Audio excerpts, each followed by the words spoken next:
Interruption, but I'm Mike Wilbon on location in New Orleans. And I can't believe they're making us wear these stupid headsets. And I'm Tony Kornheiser. How do you think I feel? A whole lot worse, I hope.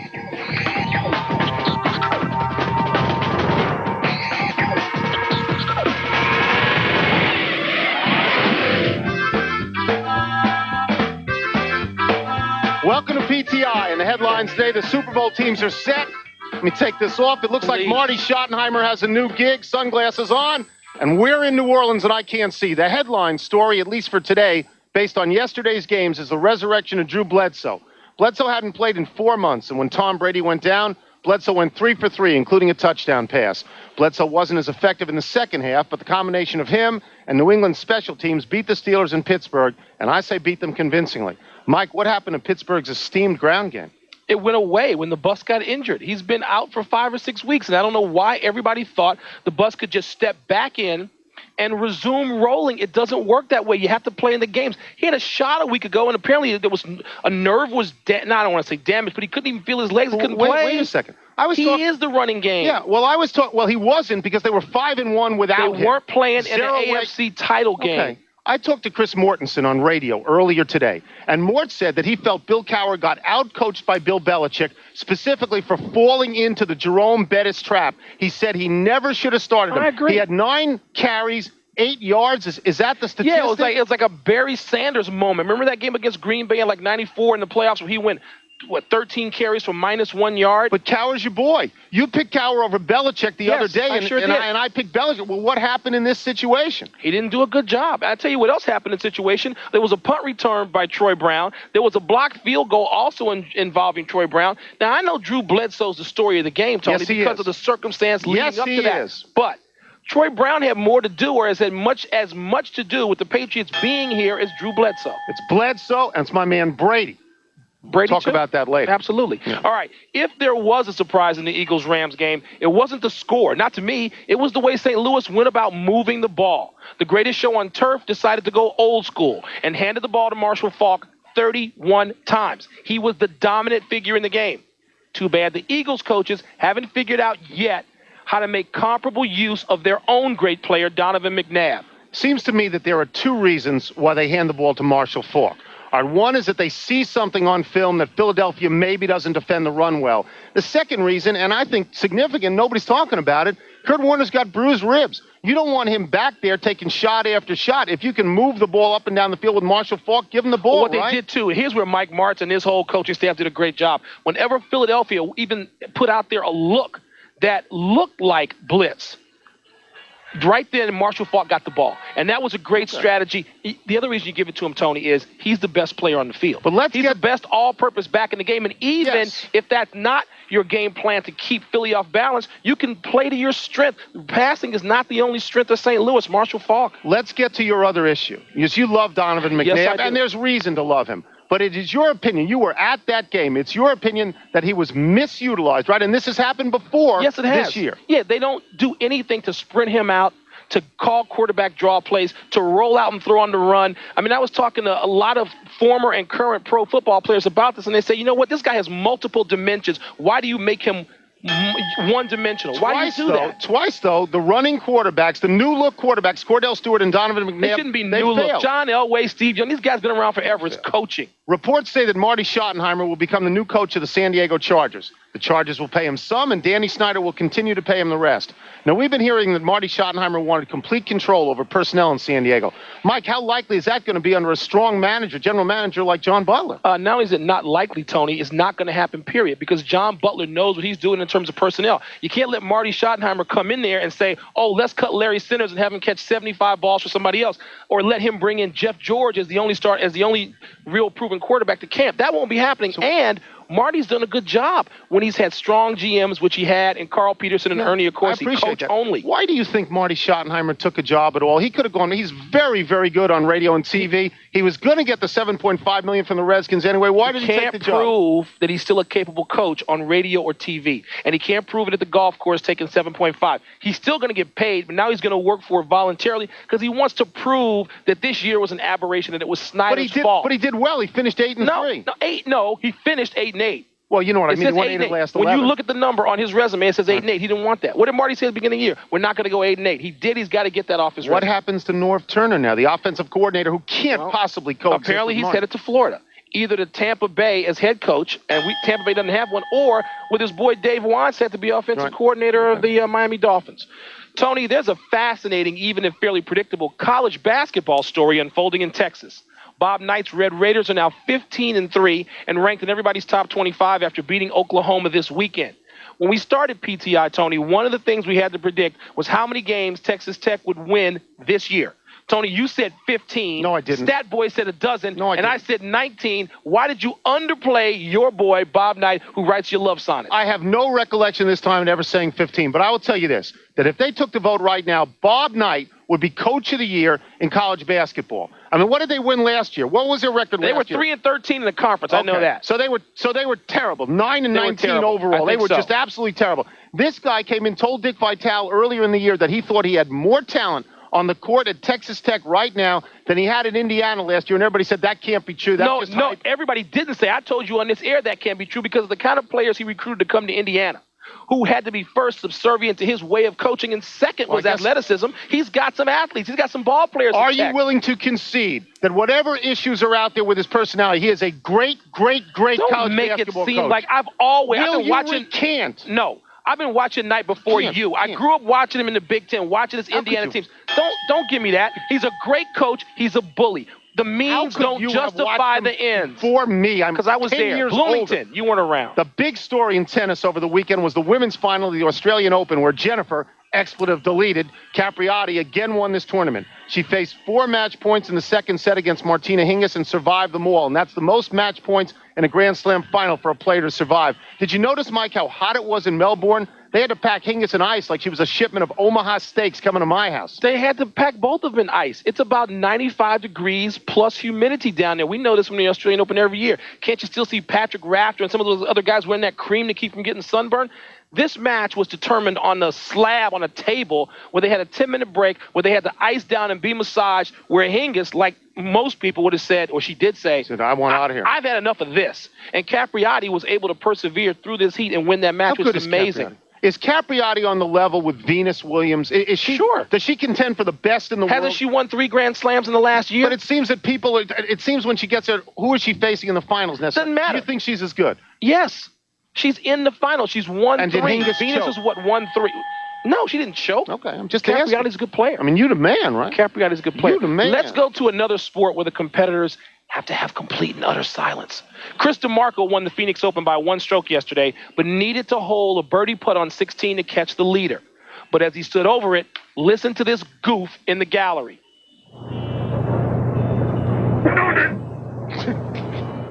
Tony, you and I have enough trouble sinking putts in ideal conditions with no pressure. Is shouting Noonan, which you know is going to replace you the man, is that enough to get this guy tossed off the grounds as DeMarco insisted? No.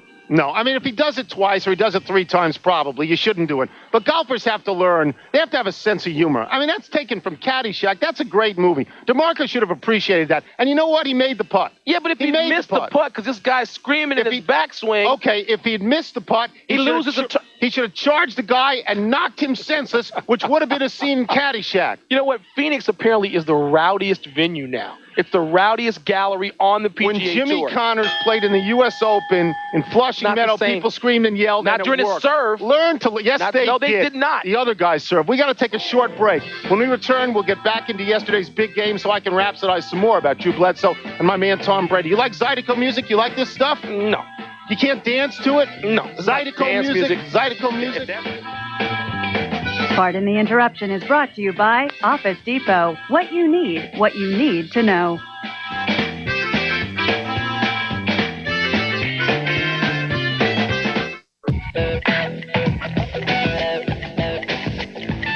We're going to spend the next 5 good minutes with our friend Mike Golic from ESPN Radio and ESPN NFL Tonight and all that football analysis stuff. Is New Orleans your kind of city? Did you eat well last night at least? Well, let me just say this. The 5 good minutes is all you're getting because the other 23 hours and 55 minutes is going to be eaten down here. I'm getting me some gumbo. Oh, yeah. There's too many restaurants that would go bankrupt if you weren't allowed loose out in the quarter.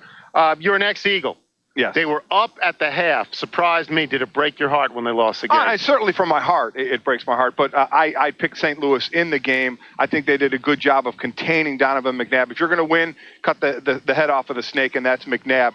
Wistrom and Little did a nice job coming from the outside. He didn't have a lot of area to step up in and escape. That's what he's done in the past. That's how they've won. They took that away from him, but they still had a chance at the end of the game to win and throw the interception, and E.S. Williams comes up big. Mike, as good a job as the St. Louis defense did, isn't there a better way to use Donovan than just have him sitting in their pocket? They didn't use any rollouts. There weren't any sprint outs. There weren't any quarterback draws if the corners were closed down. I think, and a lot of people have said, he didn't seem like he ran as much. You have to look at St. Louis and say they took that away. That's what you do when you game plan the Eagles. I mean, you take McNabb away. Other teams, you have to game plan for a little more. Here, you get the hard rush from the ends and the outside. Don't let him escape. Don't let him do the half roll. And you get the push up the middle so he can't step up. A lot of times there was a lot of garbage at his feet, and he was worrying about that, and he couldn't escape out to the side. So more than them going away from it, because I don't know why they go away from it, I give the Rams credit for taking it away from God, I love that football talk. You like that? Is that impressing you? Wasn't that fabulous? I'm getting all puffy chest now, man. All right. What do you make of the fact that the opening line, not that you gamble on any level, but the opening line for this game is 14.5 points. I mean, the Patriots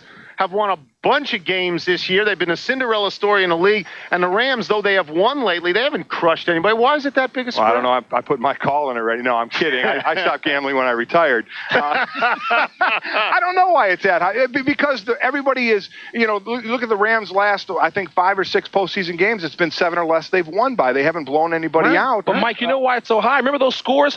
45 points for San Francisco over Denver, 36 for Chicago over New England, 35 for Dallas over Buffalo.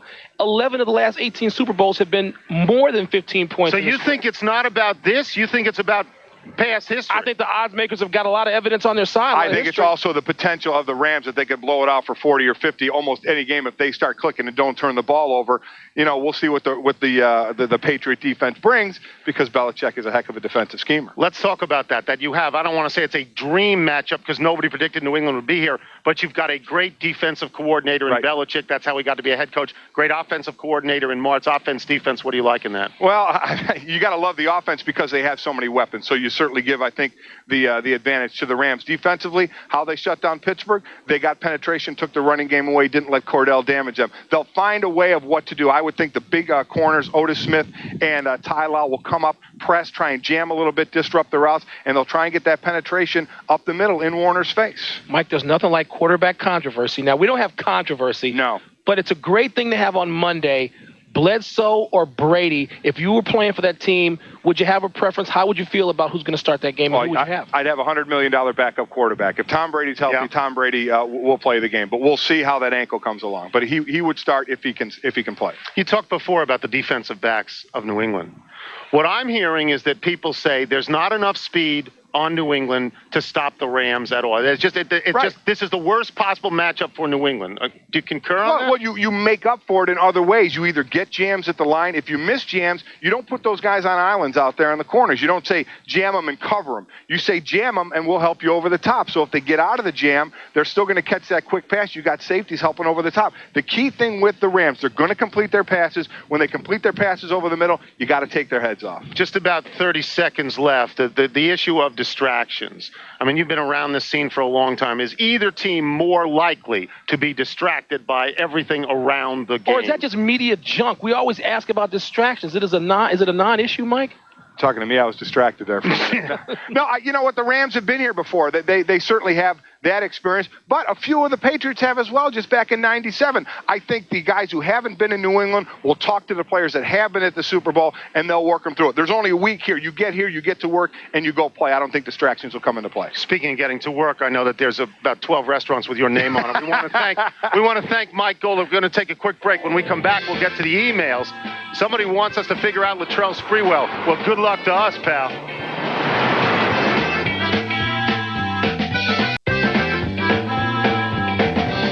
It's mail time. When we left Washington, we also left that idiotic, angry mailbox behind. Hey. Oh, listen, that is pathetic. I hate that voice. I don't know how he ever got the gig. It's a great Down voice. here in New Orleans, the mailboxes are much nicer and they don't speak. It's because they're tape boxes. Let's get the first one, Mikey. All right, the first email Tony, it's a week ago the New York Knicks were dead in the water and folks were blaming Latrell Sprewell for showing up late and not taking things seriously enough. Since then, they're 3-0, and he's averaged 33 points a game. If you were coaching, would you want Latrell on your team? Sure I would, because he rehabbed himself in New York, and he's a wonderful player. And the night after he got 0, he went back and he got 35. It's like Michael Jordan night earlier in the year when he got 6, and we were all writing him off. But something no, like but that. we were all writing him off, and then he went and came back and he got 50 the next day. Latrell Sprewell is a fine player. Houston's disappointing this year, and but they only got 3 players in Canada. They don't have anything. Houston's only disappointing because they paid him a lot more money than he should be making. Right. He's only the second best wing player on his own team, and behind Latrell. Yes, I would want Sprewell on my team. I have no complaints. He can play defensively. He can lead. He's got to show up more than 45 minutes before the game. But here's a bigger issue. Is this just a one-week thing for the Knicks, or are they fundamentally changed on some level? No, it's a one-week thing for the Knicks. All right. Ready? This I'm is ready. for you. A ton of college basketball upsets this weekend. Which one surprised you the most? I guess Indiana beating Illinois by 30 points, but it was at Bloomington. And Indiana has not gotten enough credit because its coach, Mike Davis, who had to take this unenviable job of following Bob Knight. Hard to do. This guy has done a wonderful job. And you know what? He ain't getting no love in the state of Indiana. He's really not. There are a lot of people there who would still like to run him out. It's still night. This guy did a good job last year. He's doing a better job this year. Let me ask you a question, because I was on a train for 27 and a half hours. Did Duke lose this weekend? No, Duke did not lose. Duke beat Virginia, didn't they? Yeah, and you know what? In a game that was a relatively close game. All these other upsets, as long as Duke didn't lose, I think the universe is okay. Now, this happens in conference all the time. Teams go on the road in conference, and they lose. Like Florida losing to Alabama. I would not call Kentucky lost also. I would not call those games in conference big upsets. Go ahead. All right, our next email is... Only take that one. Vernon Forrest beat Sugar Shane Mosley this weekend in New York. I saw it. Watched it. Was that pound for pound the biggest pounding you've seen in a while? Well, here's what it does. It shuts up Sugar Shane Mosley's publicist, who said that the only way he could get any pub is to do something felonious, because that's the only way fighters get in the news. Well, that's largely true, by the way. But that fight, Forrest came out in the first round, bam, bam, bam. He was on him from the start. Now, Mosley was game. He hung in there till the end, and he tried to fight, but he was decisively I got to defend. He was beaten. But, Tony, you can't overlook a major incident in that fight. There was a headbutt, and the guy was woozy from then on. He never seemed to regain his equilibrium. You don't know how. If I lean over and butt you in the head, maybe you can't read the prompter so well for the next segment. That's why I have sunglasses. The greater issue is that nobody cares about any fighters if they aren't heavyweights. That's not true. Roy Jones? Nobody cares about Roy Jones. Care. They want to see a fight. Welterweight, Sugar Ray Robinson, Red Leonard, Roberto Duran. That's 40 years ago. Stop you? living in the past, Ridiculous. old man. Old man. The Astros earned a ton of money for selling the name of their field to Enron. Shouldn't they return a portion to employees who lost their jobs or life savings? Who, the Astros? Yes, the Astros. No. That's the question. Of course not. Why should the Astros have to be accountable for Enron's malfeasance? What is that? Because A, it would be a great public relations gesture, and B, it would help out people in the community of Houston who have lost their life savings. I'm not saying they have to do it. I'm saying they're not going to do it. And no team in its right mind would establish that precedent, that because one of its major sponsors screws up royally, even criminally, that I now have to take on the burden. Not you have to, but you establish a fund and you help people out, and it does tremendous public relations good as well as real good for these people. It would. And you know what I want you to do? It's the right thing to do. I want you to hold your breath until that happens. It may not happen, but it's the right thing to do. Go ahead, read the last. So you're in New Orleans. We're in New Orleans. I've never been there, the emailer says. Could you do a Yankee a favor? Because it's a 24-hour-day drinking town. If you look right behind us into the French Quarter, you see people drunk as rats all the time. Don't say that. Drunk as rats all the time. You don't walk through the French Quarter until later to go to your dinner in your limo. I go in there, and the limo is the limo that you sit in as well. It is a combination smell of human barf, stale beer, and cat stuff. Some cayenne and some jambalaya, cook it like you want to. You know what? Some good smells in New Orleans. I'll tell you what. I'll give you $100 if you lick the streets. If you lick the corner of Bourbon and Royale at 3 a.m, I'll give you $100 cash money, pal. $100. That's so big of you. I'll tell you what. I'll give you $5. A lot of good smells, a lot of good sights and sounds in New Orleans. You suck up. That's right. We're going to take a quick break, but don't go anywhere because we still got to talk about Mike Tyson, who Wilbon would gladly watch box in prison, much less Las Vegas. No justice, no peace. You break.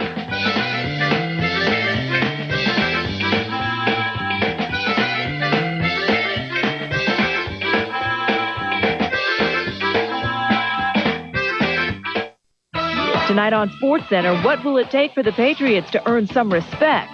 The only way we're going to get our respect is by winning the whole damn thing. But first, who will be the Pats starting quarterback? The answers on SportsCenter on the road at the Super Bowl, 6 Eastern. Pardon the Interruption is brought to you by Mitsubishi Galant. No one will notice the baby seat. Are you in? Time to send out our happy happies on the day. Happy 45th birthday to Nick Price, a three-time major winner, including the PGA and British Open in 1994 when he was #1 in the world.